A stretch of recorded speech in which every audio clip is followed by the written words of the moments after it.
সামর্থ্য হয়ে গেলেই তুমি বিয়ে করে ফেলবে। একাধিক বিয়ে করার সামর্থ্য থাকে, সেটাও তোমাকে করতে হবে। রংপুরের জনপ্রিয় ইসলামিক বক্তা আবু তহা মোহাম্মদ আদনান আবারও আলোচনায়, তবে এবার কোনো ওয়াজ মাহফিল বা ধর্মীয় বক্তৃতার জন্য নয়, বরং ব্যক্তিগত জীবনের এক বিতর্কিত ঘটনাকে ঘিরে। শুক্রবার রাতে হঠাৎ করে ফেসবুকে এক বিস্ফোরক পোস্ট ভাইরাল হয়ে যায়।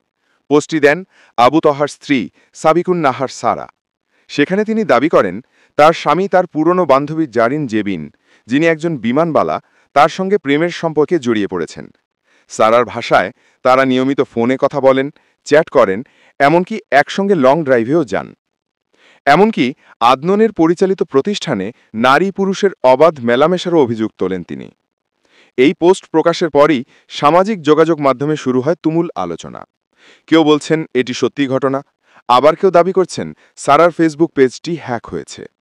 পোস্টটি ভাইরাল হওয়ার কিছুক্ষণ পরেই সারা নিজেই তা মুছে ফেলেন। এরপর আবু তহা নিজের ফেসবুক পেজে একটি পোস্ট দেন। তিনি জানান আজ সকাল 5টার দিকে তার ব্যক্তিগত ফোনটি চুরি হয়ে গেছে এবং কেউ যেন বিভ্রান্ত না হয় সেই অনুরোধ জানান তিনি। তার ভাষায় কেউ যদি তার নাম, নম্বর বা পরিচালিত পেজ থেকে কোনো বার্তা পায় তা যেন যাচাই না করে বিশ্বাস না করে। তবে এখানেই শেষ নয়। কয়েক ঘন্টা পর সারা আবারও ফেসবুকে ফিরে আসেন, তবে এবার একেবারে ভিন্ন সুরে। তিনি তার আগের পোস্টের জন্য প্রকাশ্যে ক্ষমা চান, বলেন কিছু হিংসুক ও বিরোধী মানুষটাকে ভুল তথ্য দিয়েছিল, যা যাচাই করে মিথ্যা প্রমাণিত হয়েছে। তিনি আল্লাহর কাছে এবং তার স্বামী আবু তহা মোহাম্মদ আদনানের কাছেও ক্ষমা চান এবং জানান আদনান তার কাজ, চিন্তা ও উদ্দেশ্যের দিক থেকে একজন পবিত্র মানুষ। উল্লেখযোগ্য হল আবু তহা 2017 সালে ইউটিউবে বক্তৃতা শুরু করেন এবং খুব অল্প সময়েই ইসলামিক দুনিয়ায় জনপ্রিয়তা অর্জন করেন। তার আলোচনায় থাকে কিয়ামতের আলামত, দাজ্জাল, সামাজিক সমস্যা এবং মুসলিম সমাজের নৈতিক সংকট।